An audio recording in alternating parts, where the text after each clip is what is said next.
क्या राजनीति में जाएंगे बाबा बागेश्वर वाले धीरेंद्र शास्त्री? क्या लड़ेंगे लोकसभा का चुनाव?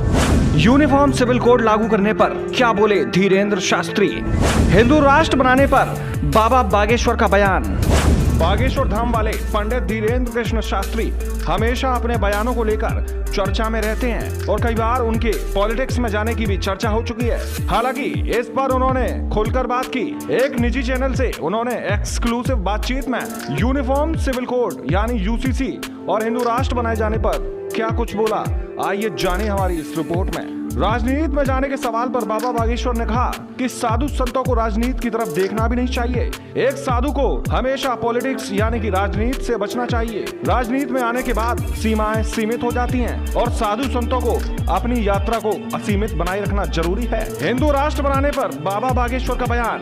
हिंदू राष्ट्र बनाने के सवाल पर बाबा बागेश्वर ने कहा कि कुंभकर्ण की नींद सो रहे सनातनियों यानी कि हिंदुओं को जगाने की जरूरत है और हम ये कोशिश कर रहे हैं। उन्होंने कहा कि वो किसी को भड़का नहीं रहे हैं, जबकि हिंदुओं को खुद को पहचानने और सनातन की ताकत, सनातन की परंपरा व सनातन की संस्कृति को लेकर जगाने का काम कर रहे हैं। उन्होंने आगे भी कहा, देश के 100 करोड़ हिंदुओं में से अगर 2/3 हिंदू भी जाग गया तो भारत को हिंदू राष्ट्र बनने से कोई नहीं रोक सकता। भारत को हिंदू राष्ट्र बनाने को लेकर सरकार के ही रुख पर धीरेंद्र कृष्ण शास्त्री ने कहा कि हम कागजों पर नहीं बल्कि लोगों के दिलों में हिंदू राष्ट्र बनाना चाहते हैं। अगर 2/3 हिंदू जाग गया और चाह ले तो ये संशोधन भी हो जाएगा। सरकार को लोग ही चुनते हैं। 2/3 हिंदू अगर जाग जाता है तो सरकार अपने आप उनकी बात मान लेगी और ये संशोधन होकर रहेगा। यूसीसी यानी कि यूनिफॉर्म सिविल कोड लागू करने पर उन्होंने कह दी बड़ी बात। भारत में यूनिफॉर्म सिविल कोड यानी कि समान नागरिक संहिता यूसीसी को लागू किए जाने के मुद्दे पर भी